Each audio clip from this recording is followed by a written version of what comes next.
டிட்வா புயல் பாதிப்பினால் நாகை மாவட்டத்தை பொறுத்த வரைக்கும் மிகப்பெரிய இயற்கை இடர்பாடு கொண்ட ஒரு மாவட்டம் நாகை மாவட்டம். இது எல்லாருக்கும் தெரிஞ்சது தான். வெள்ளம் வந்தாலும் பாதிக்கக்கூடிய மாவட்டம் நாகை மாவட்டம் தான். வறட்சி வந்தாலும் பாதிக்கக்கூடிய மாவட்டம் நாகை மாவட்டம் தான்.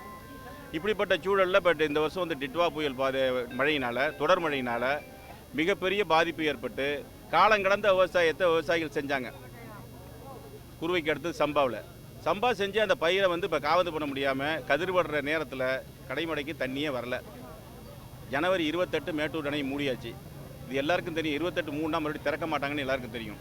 இப்போ இருக்கக்கூடிய 2700 திறக்கிற அந்த குடிநீருக்காக திறக்கிற தண்ணியை டைவெர்ட் பண்ணி நாகை மாவட்டம் கடைமடை பகுதிக்கு அந்த தண்ணீரை கொண்டாந்து சேர்க்கணும்னா பொதுப்பணித்துறை அதிகாரிகள் மத்தியில் மிகப்பெரிய எங்கே பிரச்சனை இருக்கோ அங்கே டைவெர்ட் பண்ணி கொடுக்குறாங்களே தவிர கடைமடைக்கு கொடுக்க மாட்டேங்கிறாங்க.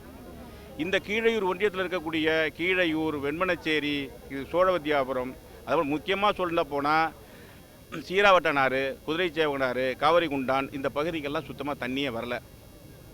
இந்த சூழலில் மிகப்பெரிய ஒரு சாலை மறியலை போட்டிருக்கிறோம். இது தீர்வு கிடைக்கிற வரைக்கும் சாலை மறியல். 2013 மாதிரி பார்த்திங்கன்னா மிகப்பெரிய கோர வறட்சி. அந்த வறட்சியில் 13 விவசாயிகள் இந்த மாவட்டத்தில் தற்கொலையில் மாண்டு போனாங்க.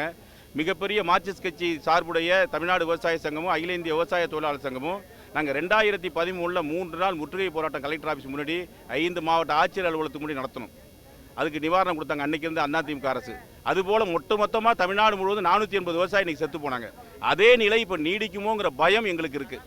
விவசாயிகள் தற்கொலையில் மாண்டு போவாங்கிற பட்சம் இருக்குது எங்களுக்கு. அதனால் உடனடியாக தமிழக அரசு மேட்டூர் அணையை ஓசி பண்ணி எங்களுக்கு கொஞ்சம் தண்ணி கொடுத்தா தான் இந்த விவசாயிகளை பாதுகாக்க முடியும்.